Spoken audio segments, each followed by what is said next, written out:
Bismillahirrahmanirrahim. Assalamualaikum warahmatullahi wabarakatuh. Alhamdulillahirabbil alamin. Wa bihi nasta'in ala umuriddin fid dunya wal akhirah. Asyhadu an la ilaha illallah wahdahu la syarika la wa asyhadu anna Muhammadan abduhu wa rasuluh. Allahumma salli ala sayyidina Muhammad wa ala alihi wa sahbihi ajma'in. اللهم افتح علينا حكمتك وانشر علينا من خزائن برحمتك يا أرحم الراحمين. اللهم فقهنا في الدين وعلمنا التأويل واهدنا إلى صراطك المستقيم. سبحانك لا علم لنا إلا ما علمتنا إنك أنت العليم الحكيم ولا حول ولا قوة إلا بالله العلي العظيم. اللهم رب اشرح لي صدري ويسر لي أمري واحلل عقدة من لساني يفقهوا قولي والحمد لله رب العالمين. Yang saya hormati Tuan Imam, Tuan Bilal, Tuan Nazir dan Jawatankuasa Masjid, dan khususnya tuan-tuan, puan-puan sidang jemaah yang dirahmati Allah SWT sekalian.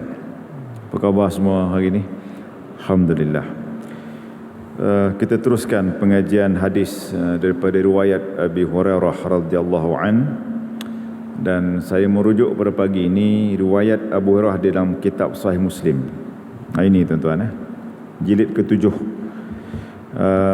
Tajuk yang pada saya menarik, dalam bahasa Arab dikatakan tajuk ini disebut oleh Imam, diberikan topik oleh Imam Muslim. Ada 3 hadis dalam bab ini, masih lagi bab tentang berbuat baik dan menyambung silaturahim dan adab.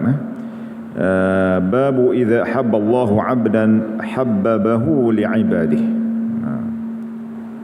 iaitu yang kami terjemahkan secara ringkas, hamba yang dicintai Allah akan dicintai oleh makhluk di bumi. Okay, saya ulang sekali lagi tuan. Ini fiqh Imam Muslim. Dalam dia memahamkan 3 hadis ini, dia bagi satu topik untuk kita faham umum, namanya bab. Apa dia? Hamba yang dicintai Allah, hamba yang Allah cinta akan dicintai oleh makhluk di bumi. Subhanallah tuan-tuan, ya. Dan alhamdulillah saya berkongsi sikit pada pagi ini beberapa rujukan yang kami buat, dan insya-Allah kita akan bertambah seronok untuk kita beramal apa yang sedang kita amalkan insya-Allah, dan menambahkan lagi amalan kita. Bunyi hadis ini begini tuan-tuan.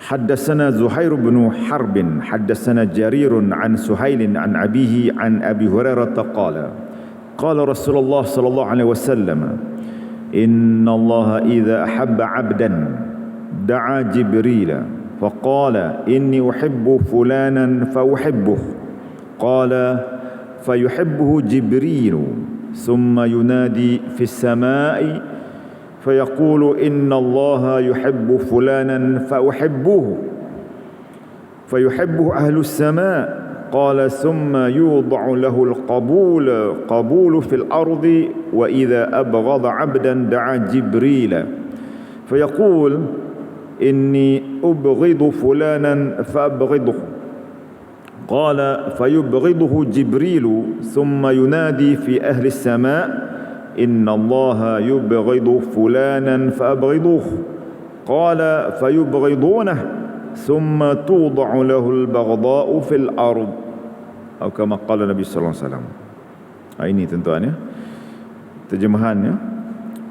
Ini bagaimana integriti amanah ilmu Imam Muslim, menyebutkan sumber hadis ini didapat daripada mana? Daripada gurunya Zuhair bin Harb menyampaikan pada kami. Menyampaikan beliau dan juga murid-murid ketika itulah. Di mana disebut oleh gurunya, Jarir menyampaikan juga pada kami, Jarir juga menyampaikan juga pada kami, di guru yang lain juga, daripada Suhail, daripada bapanya, daripada Abu Hurairah radhiyallahu anhu. Itu tuan-tuan, jalur-jalur sumber ilmu berentah zaman, tetapi mempunyai otentik ataupun autoriti kerana memang betul individu ni menyampaikan, ada banyak saksi, ada banyak bukti, Lalu walaupun Imam Muslim tidak bertemu dengan Abu Hurairah radhiyallahu an, tetapi guru-guru itu yang dipercayai dan yang disikahi, lalu hadisnya menjadi hadis sahih. Dan bagaimana Abu Hurairah menyatakan yang beliau dengar sendiri daripada Rasulullah SAW, yang qala Rasulullah sallallahu alaihi wasallam. Apa dia? Ini kami terjemahkan. Apa yang Rasulullah SAW bersabda, tuan-tuan? Apabila Allah SWT mencintai seseorang, apabila Allah mencintai seseorang, maka dia akan memanggil, Allah akan memanggil malaikat Jibril alaihi salam. Lalu Allah berfirman, wahai Jibril, sesungguhnya aku mencintai si fulan di bumi ini. Oleh kerana itu, kata Allah, cintailah dia. Jadi Allah merintahkan Jibril, cintailah hamba Allah yang dicintai Allah di muka bumi ini. Rasulullah SAW bersabda lagi, maka Jibril mencintainya. Malaikat ni, tuan-tuan, mencintai hamba yang Allah cinta tadi di bumi. Setelah itu Jibril berseru kepada Ahlus Sama. Mengikut Imam Nawawi, Ahlus Sama ni apa? Ahlus Sab'a Samawat, ahli di 7 petala langit. Dan bila kami membaca, maksud dia apa sebenarnya Ahlus Syurga, tuan-tuan ya? Tuan-tuan ingat lagi tak kisah Isra Mi'raj kan? Nabi SAW berjumpa dengan Rasul-Rasul, itu semua berada di syurga, tuan-tuan, sebenarnya. Lalu kami terjemahkan sebagai ahli syurga. Jadi apa yang berlaku? Jibril berseru kepada ahli syurga, sesungguhnya Allah SWT mencintai si fulan di bumi ini, disebut namanya. Oleh kerana itu, cintailah dia. Jibril pula menyeru pada ahli syurga, cintailah yang daripada langit itu, cintailah dia itu kerana Allah cinta. Kemudian para penghuni syurga mula mencintainya, pun mencintainya kerana Allah dan Rasul, kerana Allah menyuruh mencintai si fulan ini. Jadi Rasulullah SAW terus bersabda, setelah itu para penghuni bumi juga turut mencintainya secara fitrah, tuan-tuan. Ini kena ingat ya. Ini satu fitrah, ini satu dhabit. Dhabit ini satu prinsip dalam Islam. Dan sebaliknya, kata Rasulullah SAW, apabila Allah SWT membenci seseorang, maka dia akan memanggil malaikat Jibril dan berseru kepadanya, sesungguhnya aku membenci si fulan di bumi ini, oleh kerana itu bencilah dia. Na'udzubillah, tuan-tuan.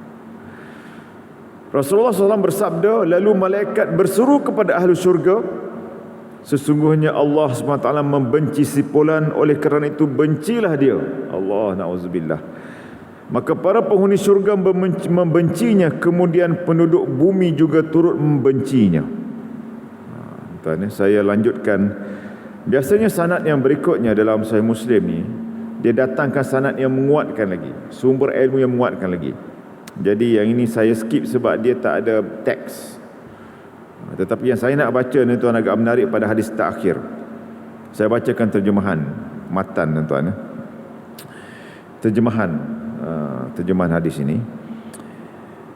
Ini pula bukan daripada Abu Hurairah radhiyallahu an, tetapi daripada Suhail bin Abi Salih bin Abu Salih. Beliau berkata, ini cerita ini bukan cerita daripada Nabi, tetapi cerita dalam bentuk hadis yang disandarkan pada sahabat semata-mata, menggambarkan peristiwa yang hidup pula selepasnya.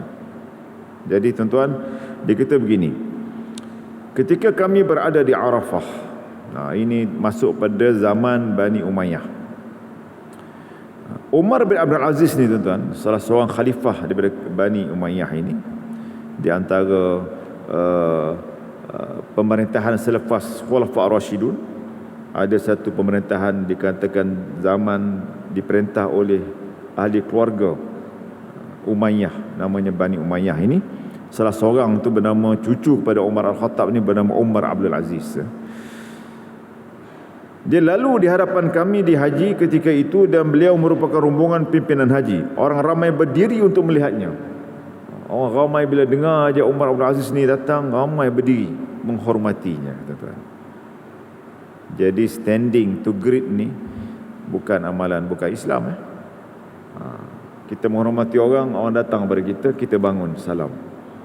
Itulah sunnah Nabi sebenarnya, ataupun sunnah para sahabat. Tengok pada keadaan lah, jika boleh kita bangun dan sebagainya. Baik.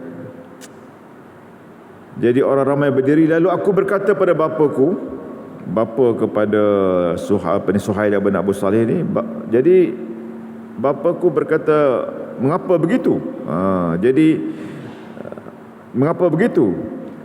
Jadi jawabnya, kerana aku melihat orang ramai mencintainya. Lalu bapaku berkata, demi bapamu. Ni demi bapamu menunjukkan satu benda yang penting, serius, memang benar. Aku mendengar Abu Hurairah radhiyallahu an.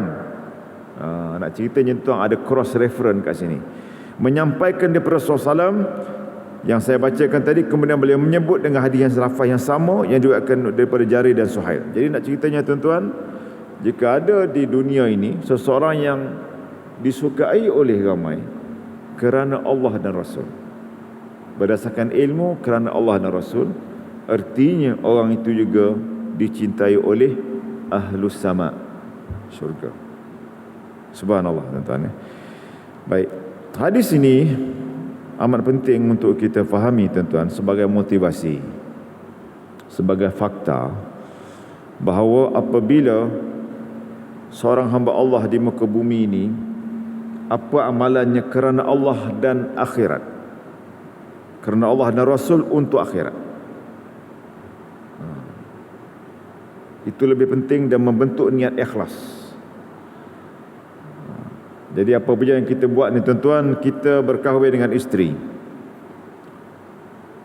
melebihi nafsu semata-mata, tetapi lebih besarnya itu sunnah untuk menguatkan agama kerana Allah dan Rasul. Dia menjadi perkahwinan yang ibadat, yang Allah suka, malaikat suka, dan semua manusia suka. Pasti makhluk termasuk dihuraikan oleh ramai ulama. Kita boleh baca kitab Barul Mazi, Syekh Marbawi, termasuk makhluk yang bukan manusia menghormati, binatang menghormati, jin menghormati, tuan-tuan. Sebab itu, tuan-tuan mati Allah, menurut Imam Nawawi rahimahullah, bahawa kehebatan manusia yang ikhlas dalam mencari keridaan Allah dan akhirat itu lagi penting, tuan-tuan, lagi penting. Dan kena kita baiki niat ini.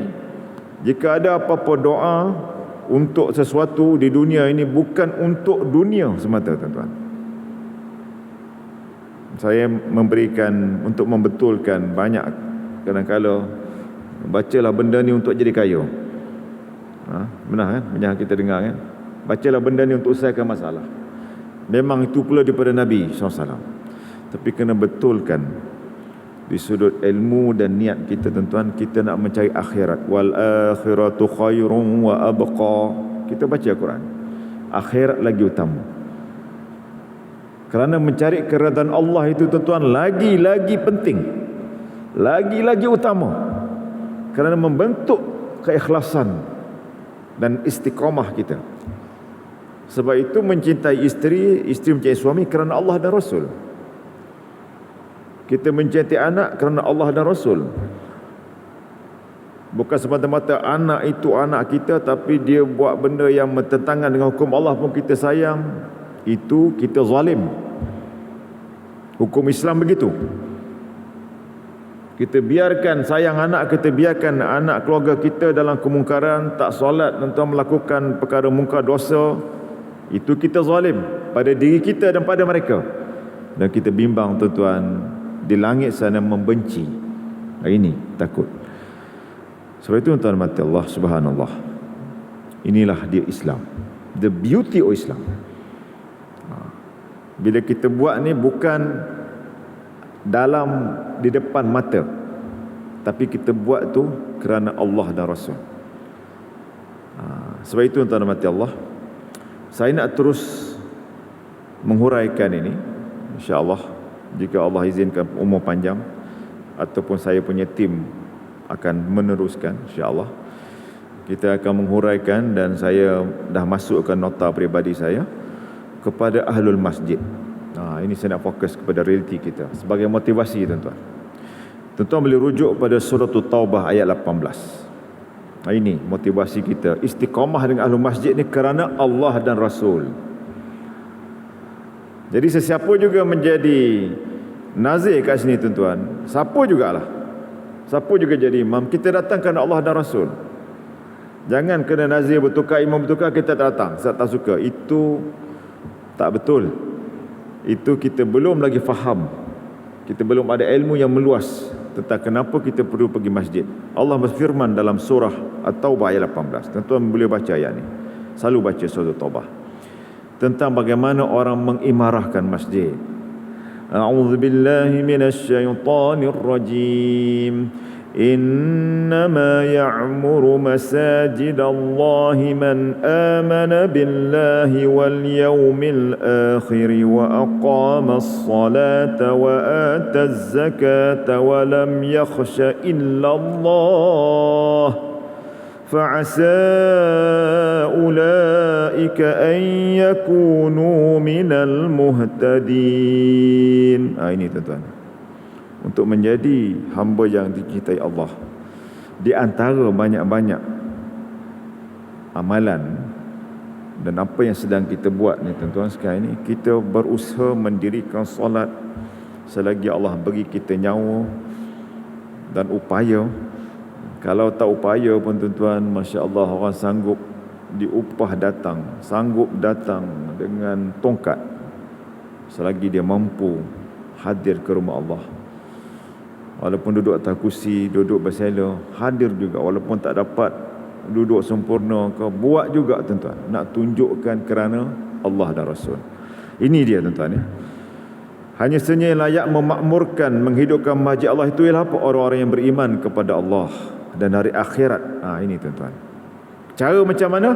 Mendirikan solat, sembahyang, tunaikan zakat, dan mana-mana lagi rukun Islam, perkara syariat lain, dan tidak takut melainkan kepada Allah. Dengan adanya sifat tersebut, maka adalah diharapkan mereka menjadi dari golongan yang mendapat petunjuk. Tuan-tuan dan Allah, sebab itu secara mudah dan praktikal kita terus pergi kepada aplikasi, solusi. Tuan-tuan dan Allah, menjadi ahlul masjid, menjadi ahlul masjid kerana Allah dan Rasul akan menyelesaikan banyak masalah duniawi. Banyak masalah duniawi. Kerana kita datang ke masjid, kerana ini rumah Allah, untuk kita dirikan solat, untuk kita mengumpulkan duit zakat bagi membantu manusia. Pasti, tuan-tuan dan Allah, saya tak mau bagi formula ekonomi dalam jawapan yang mungkin bukan orang ekonomi macam saya ni, yang saya beriman daripada sekarang sampailah insya-Allah sampai ke mati. Saya beriman lagi yang memberikan ekonomi kepada dunia dan negara adalah Allah Subhanahu Wa Taala. Saya kuatkan suara saya sikit, tuan-tuan, ya. Saya ulang sekali lagi. Di rumah Allah ini kerana Allah dan Rasul. Yang memberikan ekonomi kepada manusia di bumi adalah Allah.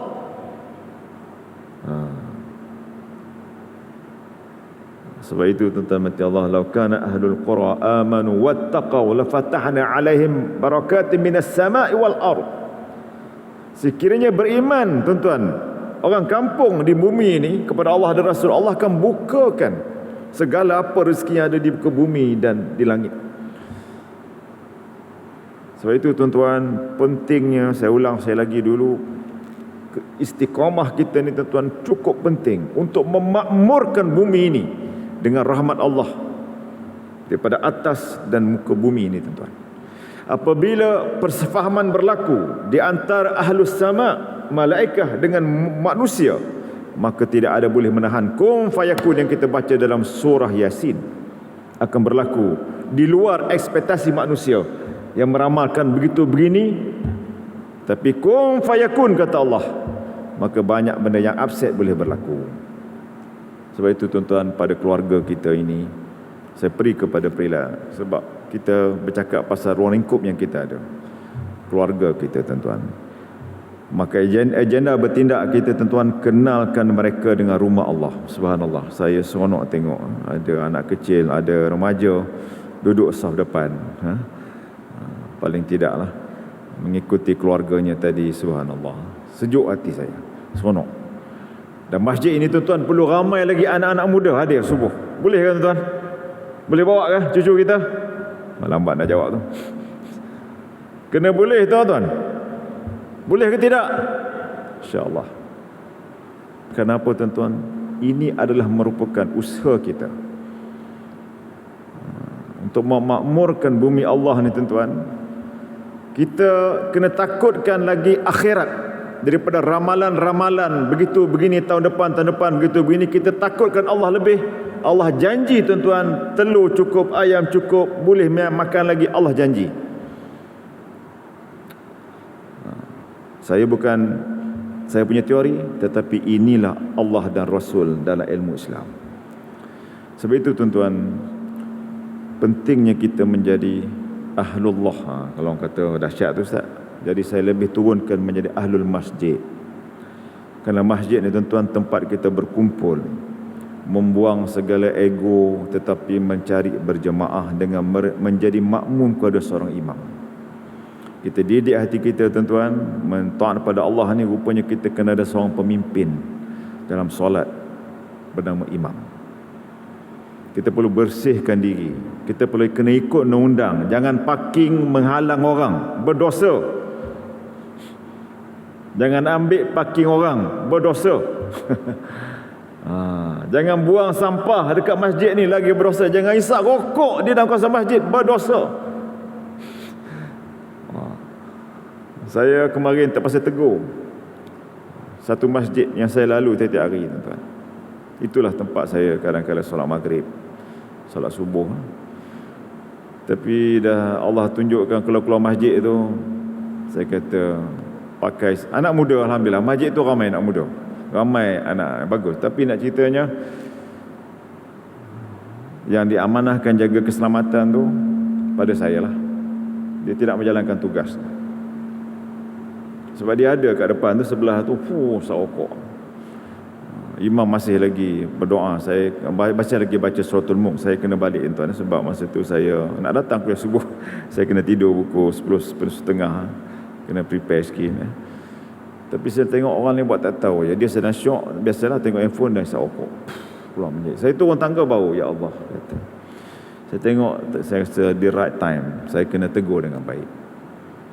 Saya kata, adik, tak tahu ke ni masjid? Hormatlah sikit, saya kata. Dia pun letak rokok kat bawah. Saya kata, tolong. Saya pun tengok senyum kat abang Pak Gad. Abang Pak Gad tu pun tengok handphone. Tuan-tuan mati Allah. Nah ini, saya nak kaitkan malaikat tak suka tuan-tuan. Malaikat benci. Itu saya nak beritahu. Jangan membuat, bila malaikat benci tuan-tuan, malaikat laknat. Sebab itu saya mungkin ditimbulkan perasaan benci dan marah pada lelaki tadi, kerana gambaran macam ini patutnya baik. Kalau kita tak baca surah pun tuan-tuan, duduk kat luar baca handphone pun, janganlah buat benda-benda yang haram. Saya terus kategorikan rokok ni haram tuan-tuan. Bertaubatlah. Dan apa-apa yang memudaratkan badan pada saya haram, kerana itu Nabi kata, la darara wa la dirar. Kita tidak boleh membinasakan diri kita, mudaratkan kita, dan membuatkan orang lain mudarat. Dan rokok dan vape apa semua ni tuan-tuan, dia mudaratkan. Itu without doubt. Kita tak boleh kompromi soal haram yang akan merosakkan ni, tak boleh. Sebab itu tuan-tuan mati Allah, kepada ahli keluarga, kita kena nasihat berterusan seperti Luqman bin Hakim dalam surah Luqman. Ya bun wa huwa ya'izuhu ya bunayya aqimis solah. Tuan-tuan, jihad yang paling besar dalam keluarga apabila nak mengajak ahli keluarga mendirikan solat pada mereka yang memang boleh mendirikan solat, terutama anak lelaki. terutama anak lelaki, anak perempuan mungkin ada masanya tidak uzur syar'i, maka dia tak boleh solat. Tapi rumah itu tuan-tuan, rumah kita ni perlu dibacakan Al-Quran, rumah kita ni perlu didirikan solat sunat. Jika isteri tak boleh pergi masjid, dia mencari anak, kalau ada anak kat rumah tu, untuk buat solat berjemaah, tuan-tuan. Kerana apa? Itu perintah Allah. Sebab itu tuan-tuan, bila rumah itu hidup, malaikat suka dan semua makhluk lain tuan-tuan pun suka. Mungkin jin-jin Islam suka, walaupun ada jin yang jahat, walaupun ada jin yang sebagainya dan makhluk-makhluk lain. Mungkin anjing yang berkeliar tu suka duduk depan rumah kita, kerana rumah kita ni cool, dia kata, boleh rehat. Jangan takut tuan-tuan. Kalau anjing tu tak menyerang kita, okey. Saya kalau anjing tak menyerang, lagi bagus. Kita tak ada masalah nak pergi halau. Nampak anjingnya tentu pasal halau, tuan-tuan. Nampak sangat kita ni anti makhluk. Saya bukan suka anjing, tapi nak ceritanya, kalau saya suka kucing, makhluk yang tak menyerang kita, kita okey lah. Tapi nak ceritanya tuan mati Allah, kita memerlukan Allah cinta pada kita. Kerana inilah tuan-tuan, sebab itu sahabat tu terus beristiqamah. Lakukanlah tuan-tuan dalam keluarga ini untuk tunduk kepada Allah dengan solat. Memang kita ada macam-macam cabaran Allah datangkan tuan-tuan. Anak kita begitu begini, betul. Tetapi dengan kita terus menasihatkan, wa huwa ya'zuhu ya bunayya aqimis salah, terus menerus tuan-tuan, ingatkan, kejutkan, tanyakan anak, kat mana solat lelaki, bagaimana solat, macam mana jaga solat hari ni. Nak isyak, lepas isyak tanya soalan sport. Berapa ramai anak lelaki kita mampu mendirikan solat berjemaah di masjid, sebagai satu checklist seorang bapa kepada anak-anak dan cucu dan menantunya tuan-tuan. Paling tidak, bagikan terus tazkirah dalam grup WhatsApp keluarga sebelum tidur, untuk kita bangkit besok solat berjemaah subuh di masjid dan mengikuti sedikit majlis ilmu ataupun apa-apa yang dapat mengingatkan kita kepada Allah dan Rasul. Sebab itu tuan-tuan mati Allah, apabila ini berlaku, maka kita kena ingat satu lagi perkara, Allah cinta tetapi Allah akan benci. Kami berbincang petang kemarin tentang the failed state. The failed state, state yang gagal, negara-negara yang gagal. Sebagai muhasabah, sejam semalam kita berdiskusi sebagai satu analisis. Dalam tu semua adalah grup tu. Tapi saya kata state akan gagal sekiranya jauh daripada perintah Allah SWT. Ini bukan persoalan agama, tetapi persoalan yang memang terdapat di dalam semua kitab, baik Bible, baik juga yang lain-lain, kitab-kitab samawi. Confirm tuan-tuan, Allah akan datangkan dengan azab kiranya majoriti satu negara itu dimurkai oleh Allah kerana maksiat, kerana keingkaran, kerana dosa. Sebab itu tuan-tuan, masjid ini perlu disayangi, perlu diimarahkan. Dan sahabat kita di Turki tuan-tuan, saya cross sikit isu semasa di Turki. Walaupun orang kata Ataturk tu begitu begini, tetapi mereka tetap preserve, memelihara masjid-masjid di Turki. Tuan-tuan, termasuk juga di Uzbek. Uzbek ini dikuasai dulu, walaupun ada orang Islam, tapi oleh komunis lah pemikirannya. Walaupun tak dibenarkan masuk solat, tapi masjid itu tetap dipelihara, kebanyakannya. Alhamdulillah tuan-tuan, bila kita ramai pelancong Malaysia datang, di antara faktor Uzbek ini untuk kembalikan Islam, rupanya kita kena ziarah. Sebab di situ ada Imam Bukhari, ada pelbagai imam, Imam Maturidi dan sebagainya, Masya Allah. Tapi ketika saya pergi 15 tahun lepas, masjid tu hanya untuk weekend saja. Ditutup tuan-tuan. Tapi bila kita turun 2 babas, kita nak sembahyang masjid ni, dia kena buka masjid tu. Tak ada tempat wuduk. Ada orang datang wuduk. Tapi alhamdulillah saya dapat tahu orang main datang pergi, masjid mula diziarahi, imarahkan balik. Dan semasa saya kena disiasat oleh immigration Uzbek. Saya pun tak tahu kerana mungkin saya banyak bertanya dengan banyak tempat. Dia suspicious saya sebagai seorang yang kononnya ada ciri-ciri macam argument, mungkin teroris agaknya. Saya dah declare saya tak mencuri kitab, saya tak beli kitab yang kat sini, saya kata, tapi saya kena interrogate sikit. Lepas tu dia tanya baik, saya jawab baik. Saya kata alhamdulillah, saya kata bless, God bless, saya dah I visited many mosques here. Saya cakap baik-baik dengan immigration, and I wish Muslim will pray again in that mosque. Dia tengok muka saya, Assalamualaikum. 1 jam tuan-tuan kena.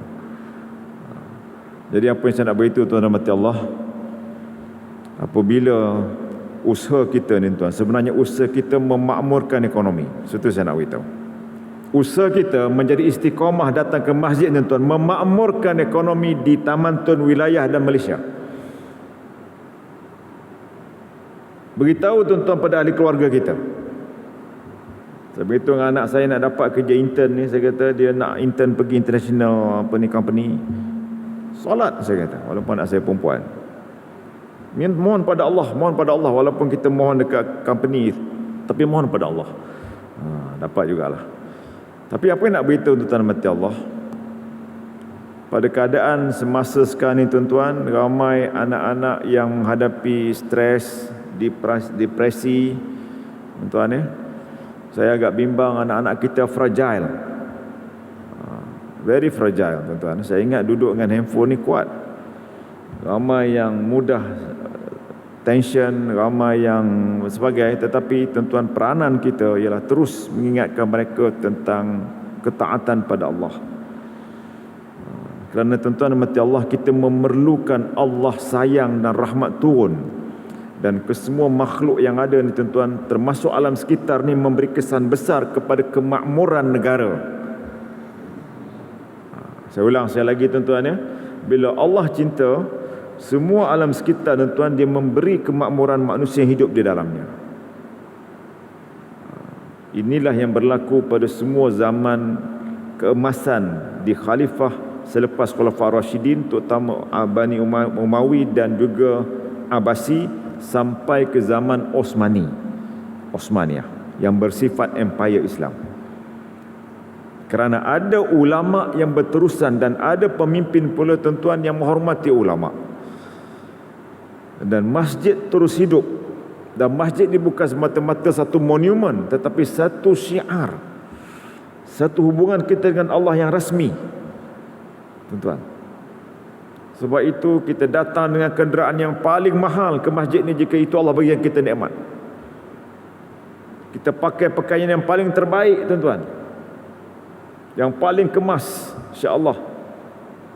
Dan kita sedekahkan sedekah kita yang paling terbaik. Ibadat kita yang paling tenang, yang paling terbaik, kita laksanakan di rumah Allah ini untuk kita menarik rahmat Allah. Dan kita mengharapkan akhirat itu tuan-tuan yang paling utama. Jika ini berlaku tuan-tuan, dalam keluarga kita berlaku, secara fitrahnya masyarakat menjadi aman. Sepatutnya begitu, dan memang ini ketetapan Allah SWT. Sebab itu Mesir, saya sebut yang terakhir tuan-tuan, saya pernah duduk Mesir 3 tahun. Memang betul saya mencintai Mesir. Walaupun saya pernah duduk di Madinah tak lama, memang situ ada Mekah, dan tetapi kerana di Mesir ada ulama, ramai al-ulama fi syawari'. Itu bukan hadis Nabi tuan ya, tapi guru saya cakap, guru bahasa Arab saya masa saya belajar tingkatan 2. Ulama di jalan-jalan, dia kata. Orang yang alim tuan, yang alim hafal Al-Quran, yang alim itu ini berada di jalan walaupun mereka miskin. Dan sebab itu tuan-tuan, masjid dan surau di Mesir ini tak macam tempat lain. Tuan-tuan pergilah mana pasar raya yang besar ke Majma' Khamis itu, akan ada besar dia punya suar. Tuan-tuan jangan takut, hari Jumaat akan ada orang khatib. Tuan-tuan pergi shopping kat mana-mana, walaupun kecil macam surau, akan ada Jumaat kat situ. Barulah saya faham kenapa Syekh Muhammad Idris Al-Marbawi tak nak balik ke Malaysia ni masa tu. Sebab dia sebut, aku tak dengar azan banyak ni. Sedangkan kat Mesir memang betul. Tuan-tuan pergi kat Mesir, walaupun horn dia kuat, tapi bila masa masuk zuhur, masuk azan, tuan-tuan masuk solat, berkumandang. Dalam pelbagai cabaran saya hidup kat Mesir, tapi tentang solat ni tuan, saya cukup rasa seronok. Dia mengharmonikan segala cabaran saya ketika masuk office pukul 8.30 sampai pukul 1 tu tuan-tuan. Macam-macam nak menguruskan Arab ni, tapi bila masuk azan dia jadi clear. Allah, tenang, kena stop, pergi solat. Ramai orang di masjid tuan-tuan. Seronok bila berjemaah macam tadi. Jadi tuan-tuan mati Allah, sebab itu tuan-tuan, walaupun dikatakan 10 negara yang fail kononnya Mesir, dikatakan oleh seorang kawan saya, ini dikata 10 negara yang fail, di antaranya Mesir, tapi saya kata Allah akan terus melindungi selagi mana ulama kat Mesir, ulama yang menjaga ibadat, ilmu kerana Allah SWT. Sebab itu tuan-tuan boleh pergi ke Mesir, ada semacam 1000 semacam keunikan, tapi di situ ada ulama yang terus memakmurkan, ada ahlul ibadat yang terus membaca Quran, mengamalkan Islam dalam keadaan manusia juga berada dalam macam-macam keadaan. Sebab itu kita buat perbandingan untuk kita negara ni tuan, negara kita lebih jauh. Berapa ramai orang negara lain nak jadi warga negara PR kat Malaysia ni tuan. Dapatlah alhamdulillah kemarin seorang pensyarah Arab saya daripada Palestin dapat jawatan negara dekat Jordan, lepas tu masuk Malaysia ni dapat pula jadi PR. Dia pun jadi serba salah. Nak sebab bila dia dapat PR, dia kena serahkan pasport Jordan. Dia bagi masa sampai tahun depan untuk buat pilihan muktamad. Kenapa tuan-tuan? Dia kata di sini ketenangan lebih besar lagi, dia kata, untuk menghidupkan keluarga. Saya dah dengar ni banyak tuan-tuan. Sepanjang saya 29 tahun kat Universiti Melaya, tahun depan masuk 30, moga insya-Allah. Kekuatan kita ni tuan-tuan perlu dikekalkan, dengan di antaranya masih ramai lagi orang Islam yang mengimarahkan rumah Allah. Masih ramai lagi orang Islam yang berusaha menyekolahkan anak kita ke agama kerana untuk menjadikan manusia baik. Sekolah macam-macam tuan-tuan ya, ramai. Sebab itu tuan-tuan mati Allah, ini perlu dikekalkan kerana kita memerlukan kecintaan Allah untuk terus hidup kerana akhirat nanti yang paling hebat. Sebab itu tuan-tuan, bumi ini perlu kita mulakan dengan keluarga kita. InsyaAllah tuan-tuan mati Allah, kita bertambah lagi seronok apabila disebut kat sini bagaimana huraian ulama menyatakan akan menyelesaikan semua cabaran duniawi sekiranya Allah cinta kepada si fulan di muka bumi ini. Jika Allah cinta pula pada sekumpulan fulan di muka bumi ini, jemaah masjid contoh di Taman Tun ini dan jemaah tempat lain, dia akan menjadikan negeri dan negara itu Allah cintai. Akhirnya baldatun thayyibatun wa rabbun ghafur, seperti yang kita baca surah Sabah itu. Negeri itu menjadi negeri yang baik, makmur. Sebab itu tuan-tuan, kesimpulan saya beritahu petang kemarin, saya kata kesemua manusia yang zalim, yang bohong, yang akan ke tepi, akan dihina. Hari ini saya bagi kesimpulan tuan, kerana apa? Kerana ramainya orang yang bawa kepada kebaikan, ramai orang yang nak menjadi yang baik. Sebab itu tuan mati Allah, keluarga kita pun begitu. Ingatkan tentang kepentingan anak-anak kita, cucu kita tuan-tuan, untuk meletakkan akhirat yang paling utama. dengan kita mendirikan akidah kita, kehidupan kita berteraskan akidah, syariat dengan akhlak.